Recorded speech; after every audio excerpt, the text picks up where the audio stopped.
மயிலாடுதுறையிலே ஒரு கோரிக்கை ஆர்ப்பாட்டத்தை நடத்தியிருக்கிறோம். பல்வேறு அமைப்பினர், கட்சிகள் இதில் பங்கேற்று இருக்கிறார்கள். எங்கள் கோரிக்கை ஒன்றுதான். தமிழ்நாடு அரசே எண்ணெய் எரிவாயு திட்டங்களால் காவிரி படுகை அடைந்துள்ள பாதிப்புகளை முறையாக ஆய்வு செய்த பேராசிரியர் சுல்தான் இஸ்மாயில் குழுவின் ஆய்வு அறிக்கையை வெளியிடு என்பதுதான் எங்கள் கோரிக்கை. 2021 பேராசிரியர் சுல்தான் இஸ்மாயில் குழுவை தமிழக அரசுதான் நியமனம் செய்தது. 2022 ஆய்வறிக்கையை அது அழிச்சிட்டு இன்னைக்கு 2025 3 ஆண்டுகளா அது கிடப்புல கிடக்கு. அது 2022 வெளியிட்டு இருந்தா எவ்வளவு வேலை திட்டங்கள் நடைபெற்று இருக்கிறோம். அதன் அடிப்படையில காவிரி படுகையை பாதுகாக்க வேண்டும் என்றால் அந்த பிரச்சனையின் தீர்வுக்கான திறவுகோலாக அந்த ஆய்வறிக்கையை நாங்கள் கருதுறோம். அதுல என்ன இருக்குன்னு யாருக்கும் தெரியாது. ஆனால் அவர் ஒரு ஒப்பற்ற ஆய்வறிஞர், முறையா ஆய்வு செய்து அந்த அறிக்கையை அவர் அளிச்சிருக்கிறார். நீங்களே யோசிச்சு பாருங்க. உங்க ராஜராஜ சோழன், கரிகால் சோழன், பின்னாடி ஆங்கிலேயர்கள் யார் காலத்திலயும் இந்த நிலத்தடி நீர் இப்படி கெட்டதில்லை.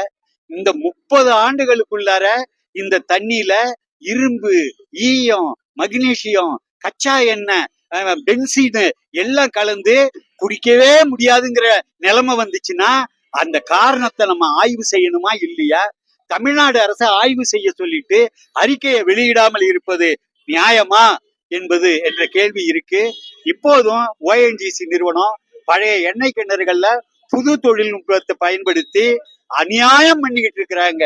அந்த இப்ப தேரெழுந்தூர்ல 2011 செயல்படாத கிணறு, அதுல போய் வெல் ஸ்டிமுலேஷன், தூண்டுதல் சொல்லி ரசாயனத்தை உள்ள அடிச்சு இன்னைக்கு அபரிமிதமா அதுல வருதுன்னு சொல்லி அது குண்டான்ல அள்ளி ட்ரக்ல ஊத்திக்கிட்டு ரோட்டு வழியா போறாங்களே, இதெல்லாம் நியாயமா?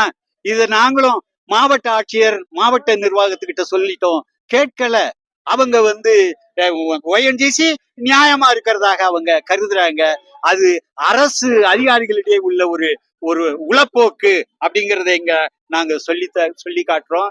நாங்க இப்பயும் சொல்றோம், 10,000 அடிக்கு கீழே இருந்த இரும்பு இன்னைக்கு தண்ணியில கலந்து எல்லா இடத்துலயும் மஞ்சளா போச்சு தண்ணி.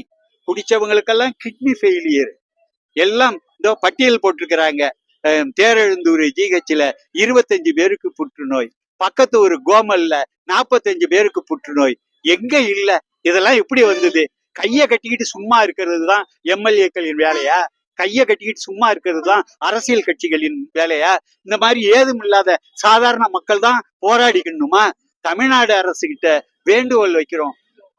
பாதுகாக்கப்பட்ட வேளாண் மண்டல சட்டம் 2020 புது கிணறுகள் வருவதை தடுத்து விட்டது. ஆனால் பழைய கிணறுகள் தொடருது. அதுதானே அழிச்சுது, தொடர்ந்து அழிக்குது. அப்ப இந்த பிரச்சனைகளை முடிவுக்கு கொண்டு வர பேராசிரியர் சுல்தான் இஸ்மாயில் நிபுணர் குழுவினுடைய ஆய்வறிக்கையை தமிழ்நாடு அரசு உடனடியாக வெளியிட வேண்டும். அப்படி வெளியிடலைன்னா எங்களுடைய போராட்டங்கள் பல்வேறு வடிவங்களில் தொடரும்.